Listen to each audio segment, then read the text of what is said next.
In the figure shown, a particle is released from the position A on a smooth track. When the particle reaches at B, then normal reaction on it by the track is. बच्चों A से आपने release किया है और B तक पहुंच गया है.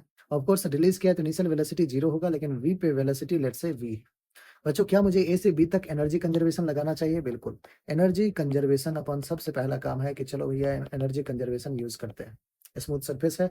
ए पे काइनेटिक एनर्जी 0 है, पोटेंशियल एनर्जी हो जाएगा mg, हाइट कितना है 3h, which is equals to kinetic energy at b will be half m velocity v का स्क्वायर एंड पोटेंशियल एनर्जी क्या हो जाएगा mg, हाइट कितना है बच्चों? तो आपको कहोगे ये रहा h और ये भी रहा h, h plus h 2h.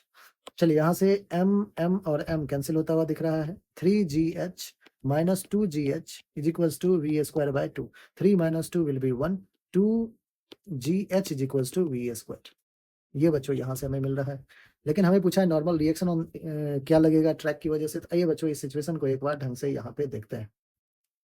यहाँ पे अगर मैं फ्री बॉडी डायग्राम बी का बनाने कहूँ तो आपको होगा कि सर इस बार सरफेस जो है इस डायरेक्शन में नॉर्मल रिएक्शन लगाएगा, उसी डायरेक्शन में mg फोर्स भी लग रहा है. तो बच्चों यहाँ पे इस ब्लॉक पे नॉर्मल रिएक्शन और mg एक ही डायरेक्शन में लग रहा है टुवर्ड सेंटर, और जो हमारा ये पार्टिकल है ये सर्कुलर पाथ पे ही मूव कर रहा है.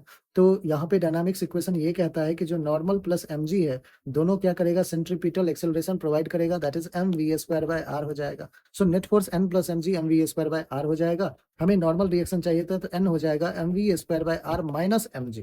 अब बच्चों mv square by r, R की वैल्यू क्या है, हाइट, रेडियस क्या है, हाइट के इक्वल है. वी स्क्वायर कितना है, अभी जस्ट आपने कैलकुलेट किया है बच्चों 2gh. सो 2gh और आर किसके इक्वल है, हाइट के इक्वल है, एच के इक्वल माइनस का mg, H H cancel, 2mg minus mg that is mg. तो नॉर्मल रिएक्शन कितना आ रहा है बच्चों, mg आ रहा है, जो कि हमारा ऑप्शन नंबर